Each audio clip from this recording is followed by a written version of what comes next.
Shalom.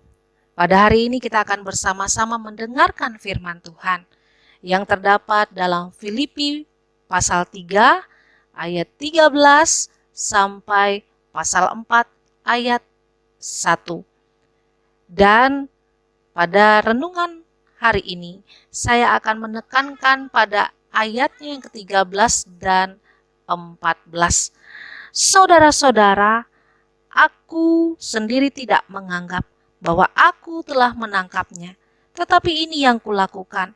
Aku melupakan apa yang telah di belakangku dan mengarahkan diri kepada apa yang di hadapanku, dan berlari-lari kepada tujuan untuk memperoleh hadiah, yaitu panggilan sorgawi dari Allah dalam Kristus Yesus.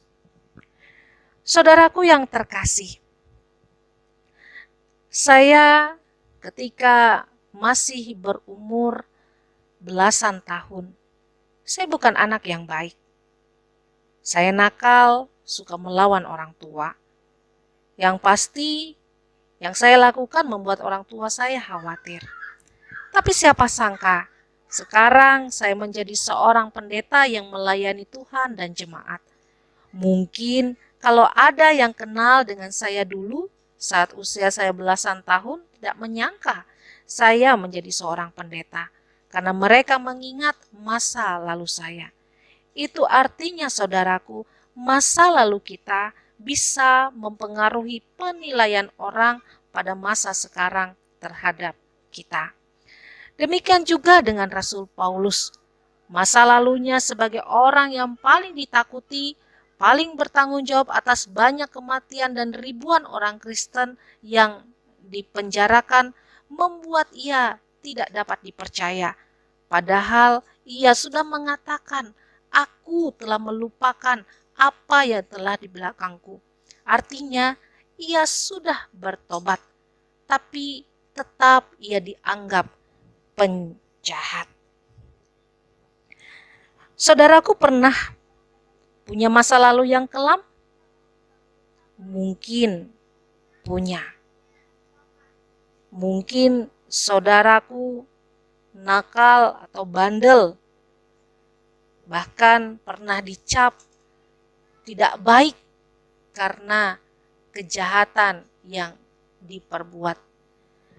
Tapi saudaraku, masalahnya sekarang bukan di masa lalu, tapi bagaimana kita membuktikan bahwa sekarang kita sudah berubah. Rasul Paulus awalnya juga ditolak karena masa lalunya. Tapi apa yang terjadi sekarang?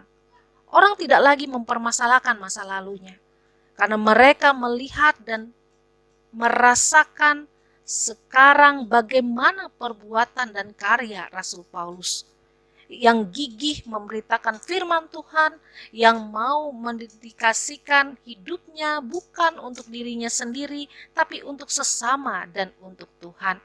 Bahkan ia mengatakan, ia mengarahkan diri kepada apa yang di hadapannya dan berlari-lari kepada tujuan untuk memperoleh hadiah, yaitu panggilan sorgawi dari Allah dalam Kristus Yesus.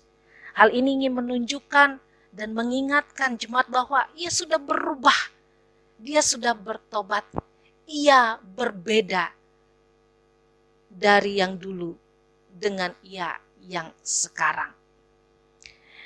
Nah, dari sini apa yang mau diajarkan kepada kita? Yang pertama, jangan menolak seseorang karena masa lalunya, tapi lihatlah yang ia perbuat di masa sekarang. Yang kedua, bila kita pernah punya masa lalu yang tidak baik, maka pada masa sekarang ketika kita masih diizinkan untuk hidup, maka inilah kesempatan bagi kita untuk membuktikan sejahat-jahatnya seseorang yang masih bisa berubah dan bertobat. Yang ketiga, kalau kita ingin orang menilai kita bukan dari masa lalu kita, tapi dari masa sekarang, maka kita harus membuktikan melalui perbuatan dan karya kita yang baik, sehingga masa lalu kita tidak lagi dipermasalahkan. Yang terakhir, Sebagai seseorang yang sudah berubah, buktikanlah perubahan itu dengan sikap hidup yang semakin serupa dengan Kristus. Karena perubahan hidup seperti Kristuslah yang membuat kita berkenan di hadapan Bapa. Demikian renungan kita pada hari ini. Selamat beraktivitas. Tuhan memberkati, tetap semangat. Shalom.